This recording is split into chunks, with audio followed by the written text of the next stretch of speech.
The Unnameable 2, The Statement of Randolph Carter is a 1992 supernatural horror sequel that is on par with the original. However, it does feature better acting from the cast and a far more engaging plot. As a whole, it's a run-of-the-mill monster movie that has a noteworthy cast and a few interesting moments of originality. Picking up after the conclusion of the first film, Randolph Carter teams up with a professor to return to the Winthrop mansion to investigate the tunnels beneath the house in hopes of freeing the woman possessed by the unnameable creature. With the help of quantum mechanics and magic, they manage to separate the cursed girl from the creature. The possessed girl turns out to be none other than fringe scream queen Maria Ford.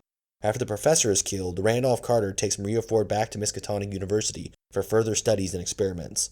But the Unnameable is hell-bent on possessing Maria Ford, and the creature begins a bloody rampage. The Unnameable 2 is an equal in terms of sequels. It makes for a nice companion piece to the original, but I don't think it's better or worse than the first film. There are things I like and dislike in both Unnameable movies. The atmosphere of the first film is gone, and the monster has lost its luster this time around. But on the plus side, the plot is more entertaining, and some much-needed dark humor has been added to the proceedings.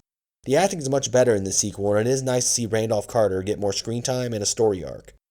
Maria Ford is serviceable as Lydia the cursed chick, and does spend a good chunk of the runtime naked, which is a plus in my book. B-movie actress Julie Strain plays the creature this go-around, and she does a good job playing the creature. It's amusing to think the star of so many erotic 90's flicks is hidden under all that monster makeup. Oh, and you get more monster titties in the sequel. Gimli from Lord of the Rings is good as the professor, and David Warner has a small cameo as the dean. The film features a pretty fun cast that livens up the proceedings. The kills in the film are pretty forgettable, and the special effects are a little less impressive this go-around.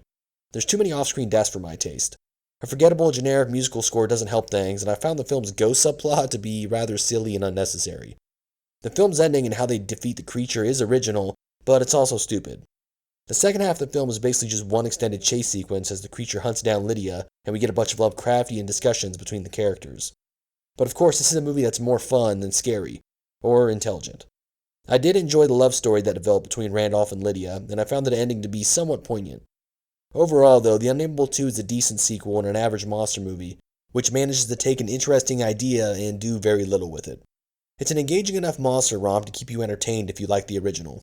Plus, Maria Ford is always nice to look at. Makeup effects artist Chris Biggs and I interviewed actors and dancers, some well-known, seeking someone with Kit's grace and motion. None seemed right until one surprisingly short interview. She was a penthouse pet, not a seasoned actor or dancer. Looking back at the video, it was obvious Julie, a farm girl, had the animal motions intuitively and the shape and musculature Chris would need for the cumbersome suit.